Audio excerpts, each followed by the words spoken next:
In my previous video, we were talking about the technical part of taking better mobile photos, and today it's time to talk about some pretty dope mobile apps and some awesome gear that can easily improve your phone photos and videos.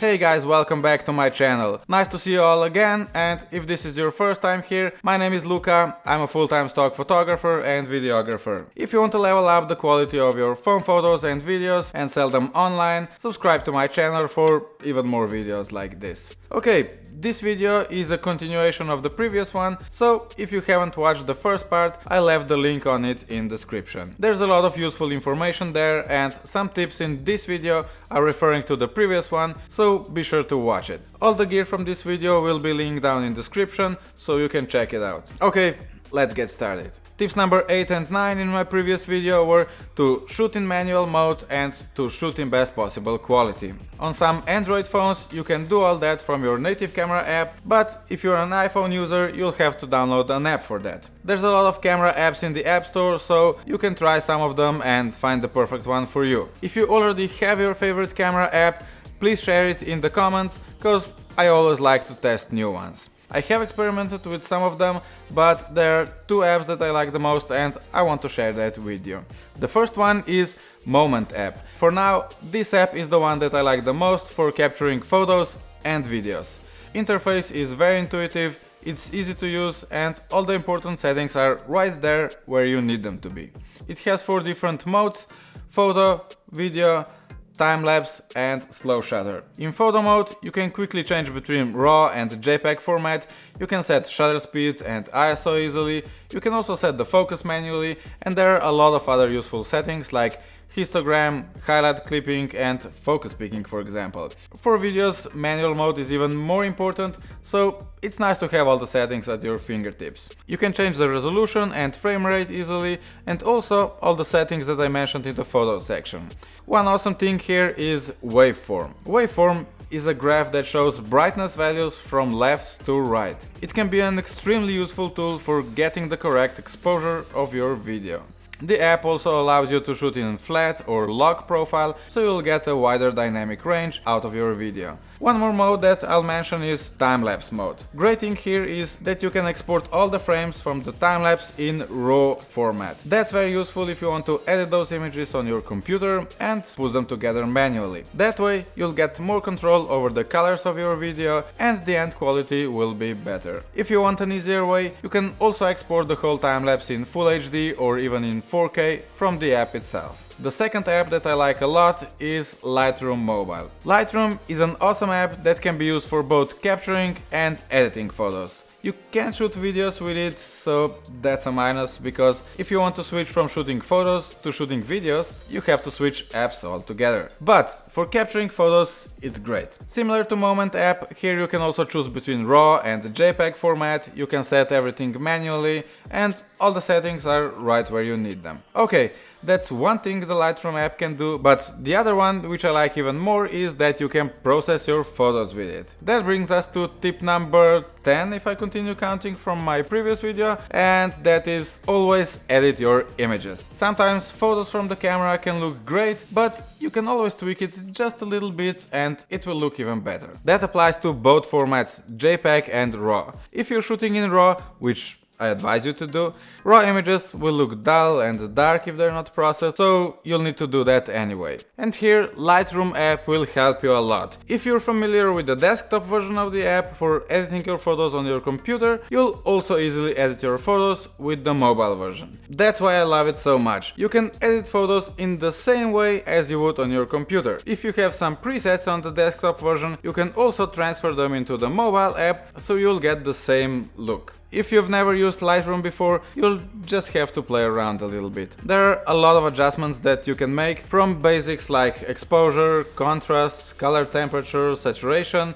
to more advanced ones like lens and perspective corrections, noise reduction and much more. There are a lot of online tutorials which you can watch, so you can learn to use it faster, but if you want to learn about my editing process, let me know down in the comments. The app is free to download, but to use some advanced features, you'll need to have a subscription plan. If you have an Adobe Cloud subscription, premium features of the mobile app are also included there, but there's also a separate subscription for just using the mobile version of the app. There are two more apps that I want to mention here, and those are SNAPSEED and FILMIC Pro. I used these two apps in the past, but I'm not using them anymore since I discovered Moment and Lightroom. But you may like these two more. SNAPSEED is a very popular app for editing photos. You can edit your photos using different presets, and it offers a lot of different options for editing, from basic tools to advanced ones. And it's free to use, so definitely check it out. FILMIC Pro is another great app, probably the most used phone app by other filmmakers, but I just like the Moment app better. I think FILMIC Pro is a little bit more complicated to use, though it offers more features than the Moment app, but I rarely use them. It's also not free, so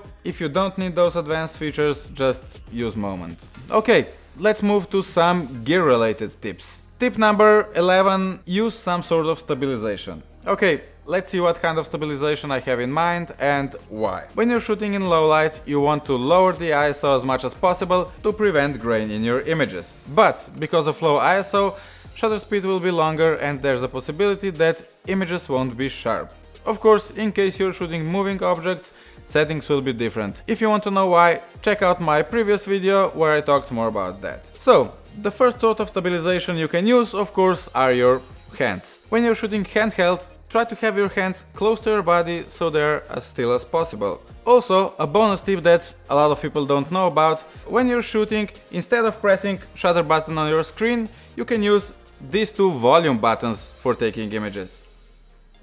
That way, you won't shake your phone as much as pressing the button on your screen. Second thing you can do for stabilization is to lean your phone on something and use a self-timer or Bluetooth remote for capturing photos. That way, you don't have to press any buttons when shooting, so the phone will not move and images will be sharp. The downside here is that usually you won't be able to point the phone exactly to the direction that you want, and you'll also often get the surface that the phone is sitting on in your shot. Third thing you can do is to invest in a mini tripod with a phone holder like this one or this one, for example. You can get one for $5, $10 or maybe $15 together with a Bluetooth remote like this one.